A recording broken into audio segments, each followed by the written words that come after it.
आज के युग में कहा जाता है लड़की लड़का एक बराबर है। अच्छा बताओ, एक बराबर हैं? बोलो, हैं? ना एक बराबर कभी थे, ना एक बराबर कभी हैं, ना एक बराबर कभी हो सकते हैं। किसी के कहने से क्या है, स्त्री और पुरुष एक बराबर कभी नहीं हो सकते। अच्छा, दोनों में बड़ा कौन है? स्त्री और पुरुष में कौन बड़ा है? बताओ, कौन बड़ा है? हाँ, स्त्री और पुरुष कभी बराबर इसलिए नहीं हो सकते क्योंकि स्त्री सदा से बड़ी रही है, तो बड़ी छोटे से बराबरी कैसे करेगी? पुरुष को 2 नंबर पर रखा गया है, स्त्री को 1 नंबर पर। देख लो, इतिहास उठाओ। सीता राम पहले कौन है? राम जी दूसरे नंबर पर हैं। गौरी शंकर पहले नंबर पर है स्त्री, शंकर जी। लक्ष्मी नारायण हो गए। राधे श्याम, राधा पहले और श्याम सुंदर। स्त्री सदा से पहले नंबर पर रही है, आगे रही है। इसलिए हमारे यहाँ लड़की जन्म ले तो उसे देवी कहा जाता है। अरे लक्ष्मी का जन्म हो गया घर में कहा जाए। इसलिए नारी श्रेष्ठ थी, श्रेष्ठ है और श्रेष्ठ रहेगी। अब कुछ लोग कहते हैं बराबर है, बराबर हो ही नहीं सकती। नारी सदा श्रेष्ठ थी। अच्छा, नारी के कितने स्वरूप होते हैं? माता दुर्गा जी के हाथ कितने हैं? कितने? ये मैया कह रही है 9। तुम कहां के नहीं आई है? 9 ना? कितने हाथ होते हैं? अष्टभुजाधारी। दुर्गा मैया के 8 हाथ इसलिए होते हैं क्योंकि नारी के रूप 4 होते हैं। स्त्रियों के कितने रूप होते हैं? कौन कौन से? मां, बोलो मां, बहन, बेटी और पत्नी। मां, बहन, बेटी, कितने हो गए? 4 हो गए। इसलिए दुर्गा मैया के हाथ कितने हैं? 8। क्योंकि एक स्त्री एक समय पर 4 काम करती है।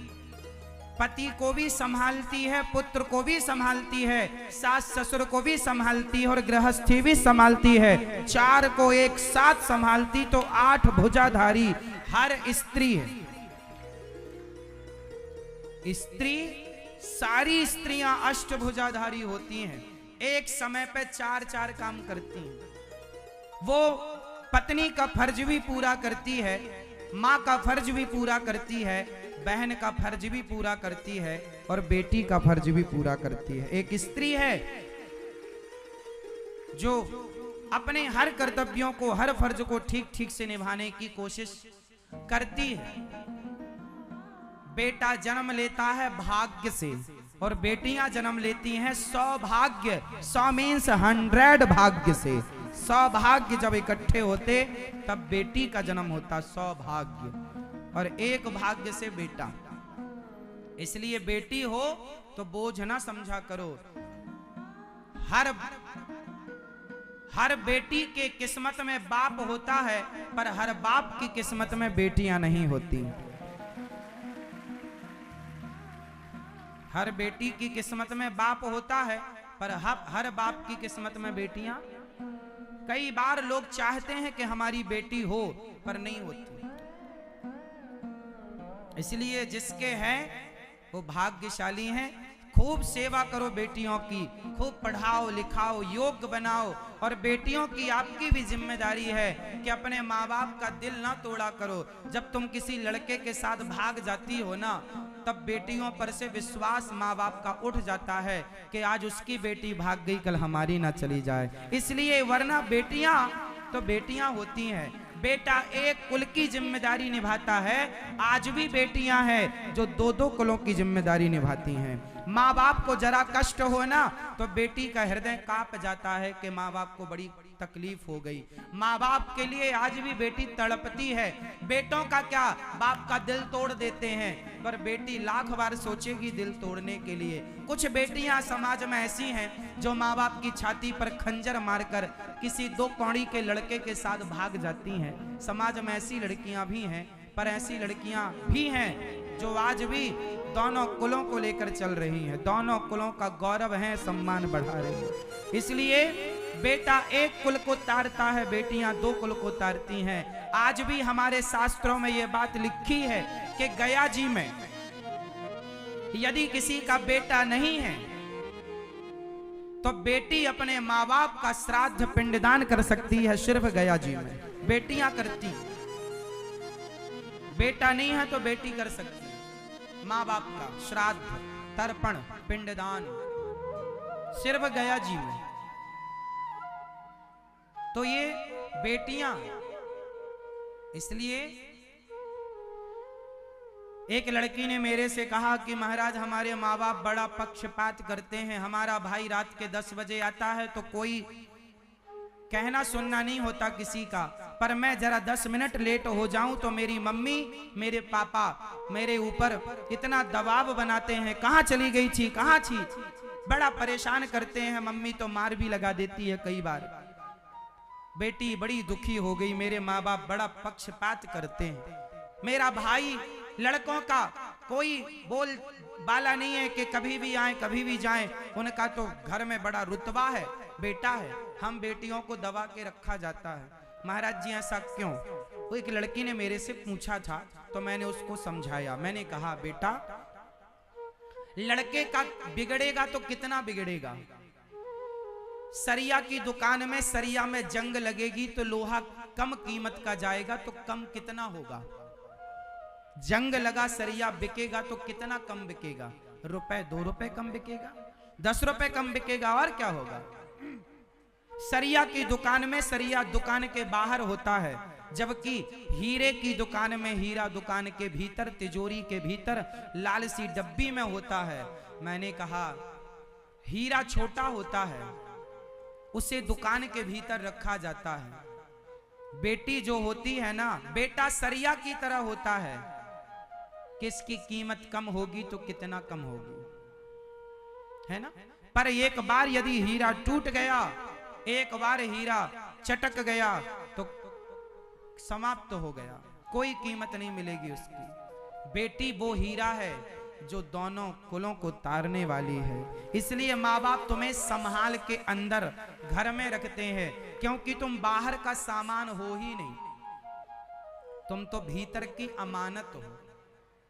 कौन सी चीज पर्दे के बाहर होती है और कौन सी चीज पर्दे के अंदर होती है, एक मर्यादा है कि नहीं, हाँ या ना। हमारा शरीर देखो, हम लोग कपड़ा पहनते हैं तो हमारे शरीर के कुछ अंग कपड़ों के अंदर होते हैं, पर शरीर के कुछ अंग कपड़ों के बाहर होते हैं। जैसे नाक, जैसे नाक कौन ढकता, कान, आंख, मुंह, ये कौन ढकता, हाथ बाहर होते हैं। लेकिन शरीर में कुछ अंगों को ढक कर के रखा जाता है, क्योंकि यही मर्यादा है। बेटी को ढक के रखा जाता है, यही मर्यादा है।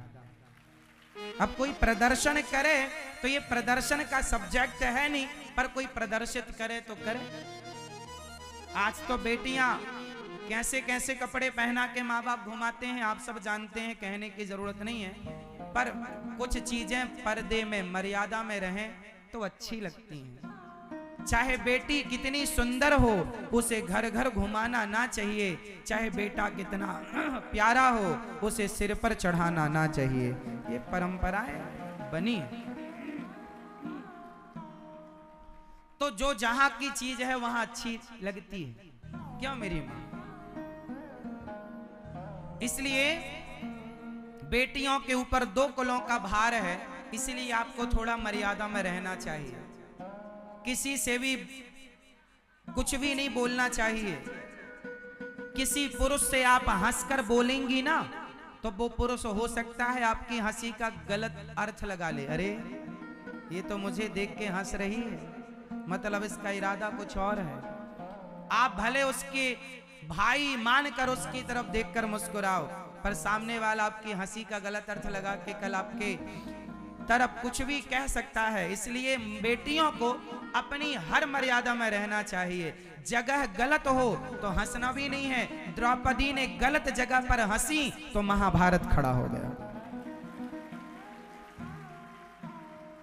हंसने कहां हंसना है, कहां नहीं हंसना, कहां उठना है, कहां बैठना है, किससे बोलना और किससे नहीं बोलना। हमारे देश में हाथ मिलाने की परंपरा नहीं रही, खासकर लड़कियां हाथ मिलाने की परंपरा तो नहीं। किसी भी बहाने कोई तुम्हें छू सकता है, ऐसा हमारे यहां नहीं था। बेटियों को कोई किसी भी बहाने नहीं छू सकता। अब आप कहें महाराज जी छूने से क्या होता है, क्यों नहीं होता? बिजली के तार को छू के दिखाओ क्या होता है। छूने से कुछ नहीं होता तो बिजली के तार को छू लो, पता लगेगा क्या होता है क्या नहीं होता। जैसे बिजली के तार में करंट होता है, उसी तरह स्त्री में भी करंट होता है और पुरुष में भी करंट होता है। और यदि ये जवानी में किसी ने एक दूसरे को छू लिया तो ये करंट दुष्कर्म बन जाता है, ये करंट वासना बन जाती है। इसलिए हमारे शास्त्रों ने, हमारे ऋषि मुनियों ने और हमारी भारतीय परंपरा ने एक मर्यादा बना रखी है कि आपकी मर्यादा ये है, आपकी मर्यादा ये है। हाँ या ना? ठीक। तो पत्नी को चाहिए कि पति की सेवा करे और पति को चाहिए कि नारी का सम्मान आदर करे। यत्र नार्यस्तु पूज्यन्ते रमन्ते तत्र देवता। जिस घर में नारी का आदर सम्मान सत्कार होता है उस घर में देवी देवताओं का वास होता है।